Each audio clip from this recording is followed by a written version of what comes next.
സർവത്ര ഗോവിന്ദനാമസങ്കീർത്തനം.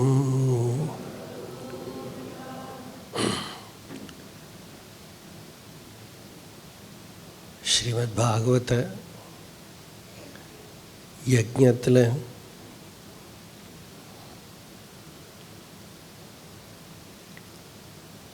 എതിർച്ചയാ കിട്ടുന്ന പല ഭാഗ്യങ്ങളുണ്ട്. അതിലൊന്നാണ് പരമഭാഗവതന്മാരായ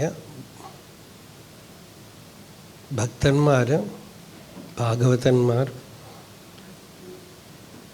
ഇവിടെ സന്നിഹിതരാവുക എന്നുള്ളത്. നമുക്കിന്ന് മള്ളിയൂർ ഭാഗവതഹംസം തിരുമേനിയുടെ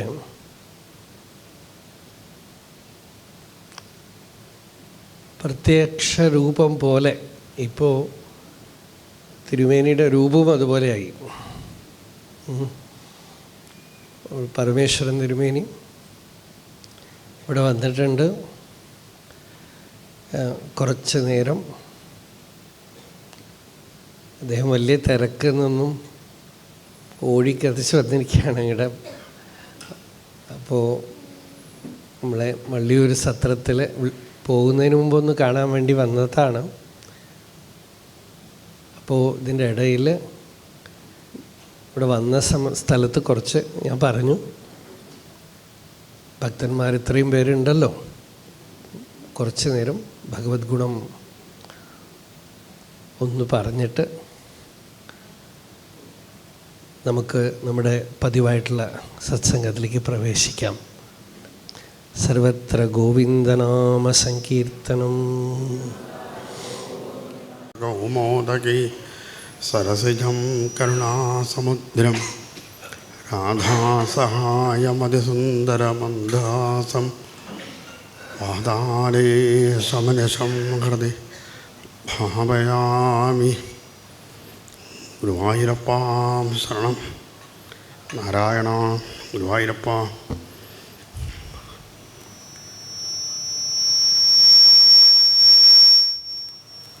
സ്വാമിജിയുടെ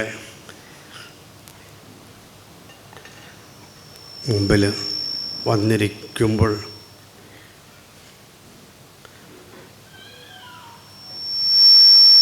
സത്യം പറഞ്ഞാൽ വാക്കുകൾ കിട്ടാൻ വളരെ വിഷമമാണ്. മള്ളിയൂരും സ്വാമിജിയുമായിട്ടുള്ള ഒരു ആത്മബന്ധം അതുതന്നെയാണ് അദ്ദേഹത്തിനെ കാണുമ്പോൾ ഉണ്ടാകുന്നൊരു പരിഭ്രമം. ഞങ്ങൾ എത്രയോ വർഷമായി ഞങ്ങൾ രണ്ടുപേരും കുട്ടിക്കാലം എന്ന് പറയാം. അന്ന് മുതൽ അച്ഛനെ അദ്ദേഹം വന്ന് കാണാൻ വരികയും അപ്പോഴും മുതൽ ആ തേജസ്സിൻ്റെ മുമ്പിൽ നമസ്കരിക്കാൻ സാധിക്കുന്നത്. അച്ഛനായിട്ടുള്ള സംഭാഷണം എത്ര അർത്ഥവത്തായിരുന്നു. അതുതന്നെയാണ് ഞങ്ങൾക്ക് അദ്ദേഹത്തിനോടുള്ളൊരു ആത്മബന്ധം. മള്ളിയൂർ ഒന്നുമില്ലാത്ത അവസരങ്ങളിലും അദ്ദേഹം വന്ന് ഞങ്ങളെ അനുഗ്രഹിച്ചുകൊണ്ടിരുന്നു. അച്ഛൻ ഏറ്റവും കൂടുതൽ ബഹുമാനിച്ചിരുന്ന അദ്ദേഹത്തിൻ്റെ ഒരു സപ്താഹ വേദിയിൽ എനിക്ക് വരാൻ സാധിക്കുന്നതിന് ഗുരുവായൂരപ്പൻ്റെ ഒരു അനുഗ്രഹം ഒന്ന് തന്നെയാണ്. അച്ഛൻ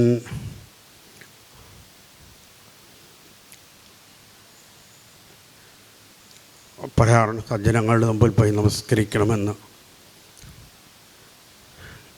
ഇപ്പോൾ അദ്ദേഹം സ്വാമിയാരായി എല്ലാവരെയും അനുഗ്രഹിച്ചുകൊണ്ടിരിക്കുന്നു. ആ സ്വാമിയാരുടെ മുമ്പിൽ എനിക്ക് നമസ്കരിക്കാനുള്ളൊരു ഭാഗ്യമുണ്ടായി.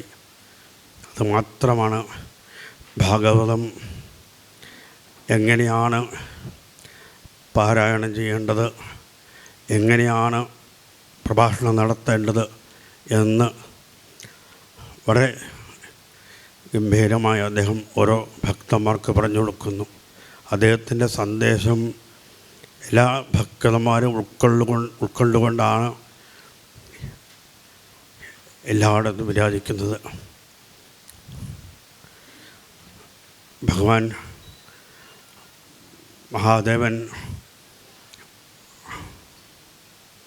മഹാദേവനോട് മാർക്കണ്ഡേയൻ പറയുന്നു, മാർക്കണ്ഡേയൻ പ്രാർത്ഥിക്കുന്നത് മാത്രമാണ് ഭഗവത്യച്യുതാം ഭക്തി തൽപരിഷു തഥാത്വി. ഒരു വരം മാത്രമാണ് അദ്ദേഹം അപേക്ഷിച്ചത്. ഭഗവാൻ അച്യുതന് ഭക്തി ഉണ്ടാകണം, അത് മാത്രമാണ് അദ്ദേഹം പ്രാർത്ഥിച്ചത്. അതുപോലെ ഞങ്ങൾക്കൊക്കെ പ്രാർത്ഥിക്കാനുള്ളത് ഭഗവാൻ അച്യുതന് ഭക്തി ഉണ്ടാകണം. അതാണ് ശ്രീമദ് ഭാഗവതത്തിൻ്റെ ശക്തി. ഭാഗവതം ഓരോ അധ്യായം പാരായണം ചെയ്യുമ്പോൾ ഉണ്ടാകുന്നൊരു ആനന്ദം, അതാണ്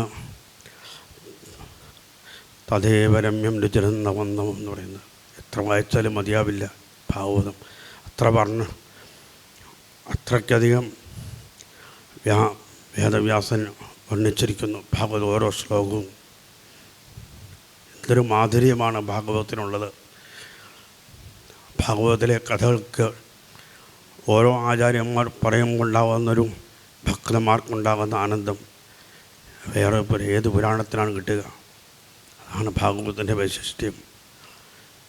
ഭാഗവതത്തെ ആശ്രയിച്ചോളൂ, ഭഗവാൻ ഒരിക്കലും കൈവിടില്ല നമ്മളെ ആരെയും, സംശയമില്ല. ഭാഗവതത്തെ ആശ്രയിച്ചതിൻ്റെ ഒരു ഉദാഹരണമാണ് സ്വാമിയാർ. എത്രയോ വർഷമായി അദ്ദേഹം ഭാഗവതമായിട്ടും ഭാഗവതത്തിൽ പുറത്തിറങ്ങി മറ്റ് വേദാന്തങ്ങളിലേക്ക് യാത്ര തുടങ്ങി, ഉപനിഷത്തുകളെ അങ്ങനെ എല്ലാ വിഷയങ്ങളെപ്പറ്റി അതിഗംഭീരമായി പറഞ്ഞുകൊണ്ടിരിക്കുന്നു. അങ്ങനെയുള്ളൊരു മഹാത്മാവിൻ്റെ സാമീപ്യം മാത്രം മതി നമ്മളെപ്പോലുള്ളവർക്ക്. എന്തായാലും അച്ഛൻ്റെ അനുഗ്രഹം കൊണ്ട് ഇവിടെ എത്തിച്ചേരാൻ സാധിച്ചു. ഞാൻ അവിടെ ഭാഗവതാമൃതത്രമാണ്, അതിന് അദ്ദേഹത്തിനെ ക്ഷണിക്കുവാനായിട്ട് എത്തിച്ചേർന്നതാണ്. ഇന്ന് ഞാൻ ഇവിടെ വച്ച് ഈ പുണ്യമായ വേദിയിൽ അച്ഛൻ ഇവിടെ പണ്ട് അനവധി പ്രാവശ്യം ഇവിടെ വന്ന് സപ്താഹം നടത്തിയിട്ടുണ്ട്, ദ്വാദശാഹം നടത്തിയിട്ടുണ്ട്.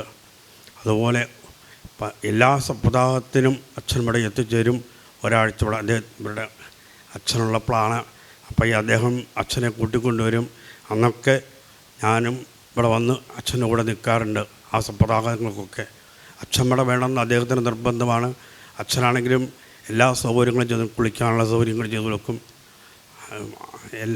അച്ഛൻ എന്തൊക്കെ വേണോ അതൊക്കെ ചെയ്തു കൊടുക്കും. അപ്പം അങ്ങനെ അച്ഛൻ്റെ കൂടെ അച്ഛനെ ശുശ്രൂഷിക്കാനായിട്ട് എനിക്കും വരാനുള്ള ഭാഗ്യം ഉണ്ടായിട്ടുണ്ട്. ഒരു വർഷം ഭാഗവതം വായിക്കാനും ഭാഗ്യം കിട്ടിയിട്ടുണ്ട് അച്ഛൻ്റെ കൂടെ. എന്തായാലും ആ ഒരു അനുഗ്രഹമായിരിക്കാം ഇന്നിവിടെ എനിക്ക് എത്തിച്ചേരാൻ സാധിച്ചത്. ഭാഗവതം എല്ലാവരും അനുഗ്രഹിക്കട്ടെ. നാരായണ ഗുരുവായൂരപ്പ ശരണം. എത്ര ജന്മം ഉണ്ടായാലും ഭഗവാന്റെ ഭക്തി ഉണ്ടാകണം, നാമം ജപിക്കാൻ സാധിക്കണം. അതാണ് നമുക്ക് വേണ്ടത്. ആണ് ഭാഗവതൻ ഇതം ഭാഗവതം നാമപുരാണം എന്ന് പറയുന്നത്. ആ നാമപുരാണമായിരിക്കുന്ന ഭാഗവതത്തിലെ കഥകൾ എല്ലാവരും ശ്രദ്ധിക്കുക, എല്ലാവരും അനുവർത്തിക്കുക. അതാണ് വേണ്ടത്. അച്ഛൻ പറയാറുണ്ട്, നമ്മൾ പാരായണം ചെയ്താൽ മാത്രം പോരാ, പ്രഭാഷണം കേട്ടാൽ മാത്രം പോരാ, അനുവർത്തി. എന്നോടൊക്കെ പലപ്പോഴും പറഞ്ഞിട്ടുണ്ട്, ദേഷ്യപ്പെട്ടും പറഞ്ഞിട്ടുണ്ട്, നിങ്ങൾ വായിച്ചാൽ മാത്രം പോരാ, അനുവർത്തിക്കണം. അല്ലാതെ ഇതിങ്ങനെ വായിച്ചു പോയിട്ട് കാര്യമില്ല.